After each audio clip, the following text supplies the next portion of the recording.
Hello everyone, welcome back to another video where today we're going to be taking a look at some of the new footage for episode 8 of Doctor Who, the season finale, The Reality War. We've got a new Next Time trailer finally, as well as some new footage from Unleashed, and we're going to be taking a look at it. I'm going to be giving you some of my theories, and then we're also going to be taking a look at the overnight ratings for Doctor Who Wishworld as well. All of that coming up, but subscribe if you're new, that'd be greatly appreciated. We're trying to get 30,000 subscribers, and I want to say thank you to everyone who supported me yesterday on the announcement that I was in Doctor Who. It was such a surreal thing, and we gained over 200 subscribers yesterday alone, so thank you all so much for that. I really am so thankful for all your support. If we can keep it going for the next couple of days, we might have a shot to get to that 30,000 number for the finale, but we'll see. But let's dive right in. So first things first, let's take a look at the Next Time trailer for The Reality War. It's quite short, but there's a lot going on.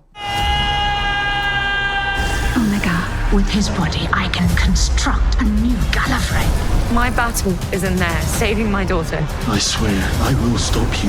Fire! So that really is it. A very, very short teaser, 10 seconds long, really not showing a lot. So obviously it starts where episode 7 ends with the Doctor falling away on his balcony after the RANI sonics him off of the edge. We then get this, which seems to be the clock just past midnight, seemingly powering up the door that contains the seal of Rassilon, which I assume is the gateway to Omega in this case, and basically they're using time and time being altered as a way to kind of power that and make sure that Omega can come through, because Omega is obviously the founder of time travel, so I guess maybe that's what awakens him or helps him out of the Underverse, maybe. So here's the interesting thing. She says, I can construct a new Gallifrey. With his body, I can construct a new Gallifrey. Now, what the interesting thing about that is Omega in the original Three Doctors story doesn't actually have a body. He's basically just a formless being who kind of exists with like a helmet on and clothes, but like no actual form, if that makes any sense.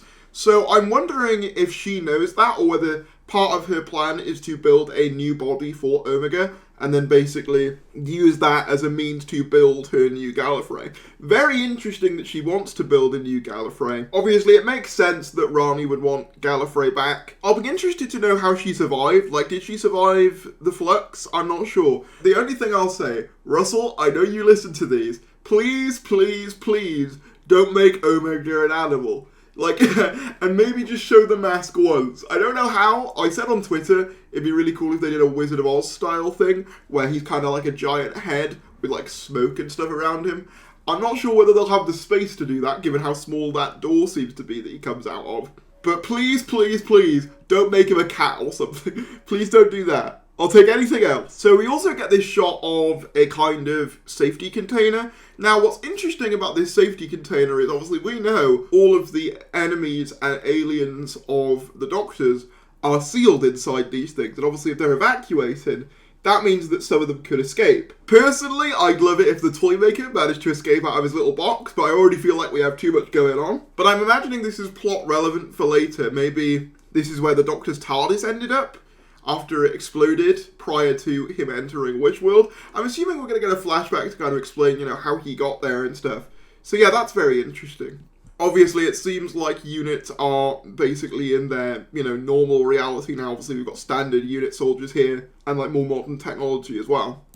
My battle is in there, saving my daughter. I swear. So this is the interesting thing. So she still believes Poppy to be her child, despite the fact that she is now in normal clothes and is seemingly in, you know, the original universe. She still seems to believe that Poppy is her child. So either she still believes that she is her mother, and that is, you know, she's just still conditioned to think like that, and she doesn't want to believe anything else, and maybe throughout the episode she realizes that she isn't, and, you know, makes that sacrifice, or she genuinely is. Both have very interesting kind of connotations, because obviously we know, the Doctor says, but Poppy's real, I have a daughter and you know what that means, so there's a few things they could be doing here, and I mean there's a couple of different options. Obviously option number one, she is genuinely just the Doctor's child, and maybe therefore Susan's mother, therefore, which would be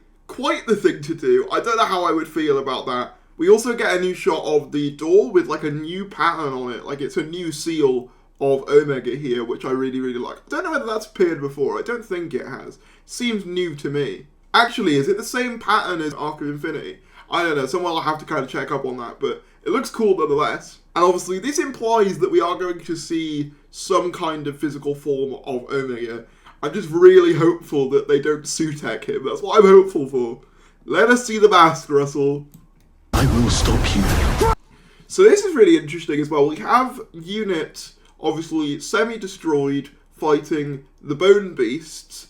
And it looks as well, if I can zoom in a bit there, the galvanic beam makes a comeback from the Giggle, which of course sliced the 14th Doctor in half. And we can see here Unit Tower is kind of busted up, but like these buildings are still standing. So I don't know whether it's just that the whole of like Earth has fallen into like the under-universe, but it's like a kind of, you know, in Series 4 when like Earth still exists but it's been dragged to another point in space. I don't know whether it's more like that or whether this is like Earth being held in like a sort of state of stasis between the two universes. I'm not sure, but I'm interested to see how that works, because it seems like things are combining here, because obviously we've got the modern Unit Tower and everyone in the kind of modern unit gear, but obviously Belinda still seems to believe that, you know, Poppy is her child, and the Bone Beasts are still walking around, so it kind of seems like the two universes are kind of colliding and collapsing around each other, which is very interesting. And then we get, this great shot of a gun just blasting one of these Bone Beasts. I will say, unlike with Empire of Death, this does seem like it will be the better cinema experience of the two episodes. It just seems like more's going on. Actually, you can see here, the unit logo is just like half broken, which is really interesting. I'm also curious to know like how this is going to like impact the war between the land and the sea, because obviously unit is kind of broken after this, it seems like anyway. You know, they're probably going to have a lot of casualties.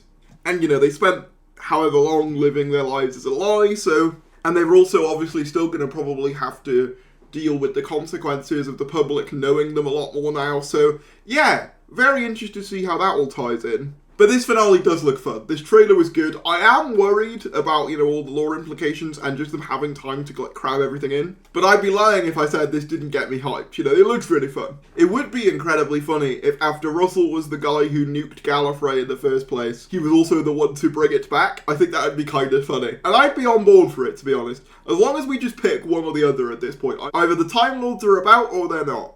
We also got this clip from Doctor Who Unleashed as well.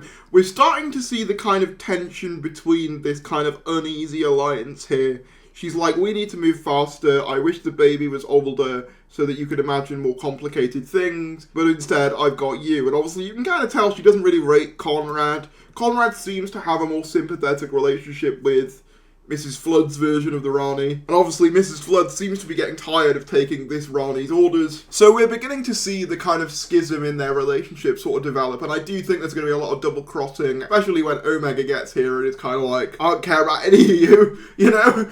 In End of Time, Rassilon basically treats the Master like a disease, you know, so I don't imagine that Omega is going to think the RANI is really all that either, and especially not Conrad. Also, a little note here, you can see his Doctor Who books in the background, which I think is a cool detail. Makes me wonder, though, why she didn't pick up the baby when he was a bit older. I guess maybe it's just easier to kidnap someone when they're a baby because, you know, they can't really defend themselves at that point. And once he had some level of control over his own powers, then he could have, you know, dusted you away, I guess. But I don't know, even if you picked him up as like a kid, you could probably trick him and be like, oh, I can help you or something, I don't know. It's interesting too because we kind of see in Wish World, Conrad is clearly struggling to imagine this universe and keep it all. So I wouldn't be surprised if once Conrad serves his usefulness to the RANI, she kind of gets rid of him. Because at that point, he'd be surplus to requirement. We have the overnight ratings for Doctor Who Wish World. The penultimate episode of the latest series pulled in 1.83 million viewers. Data shows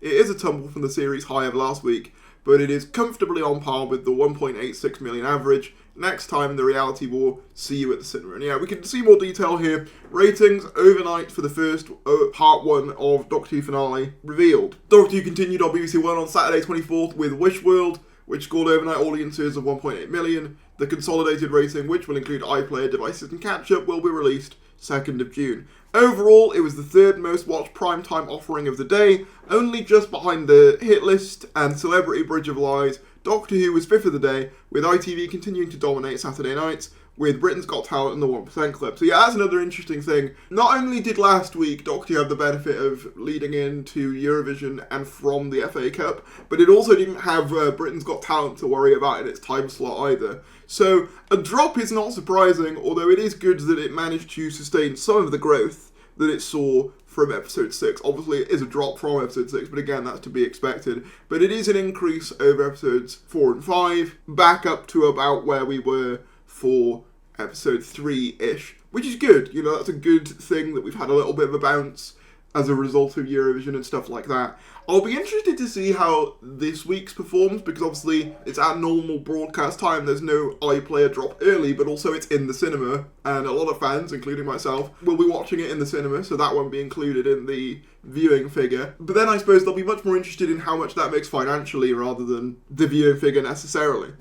That's about all I have time for, but before I go, I just wanted to say a quick rest in peace to Alan Yentob, former controller of BBC One. He was instrumental in commissioning both the TV movie and the Dark Dimension in the 90s, and was one of the few people in the high-ups of the BBC who wanted Doctor Who to continue. So, rest in peace to you, absolute legend. He also hosted Imagine, which Russell T Davies was on a couple of years ago. So yeah, really sad to hear that he passed away, but want to send all my best wishes to his family, a big part of the British TV industry who I'm sure will be missed. But thank you all for watching. If you did enjoy the video, be sure to give it a like, subscribe if you're new, and I'll see you later.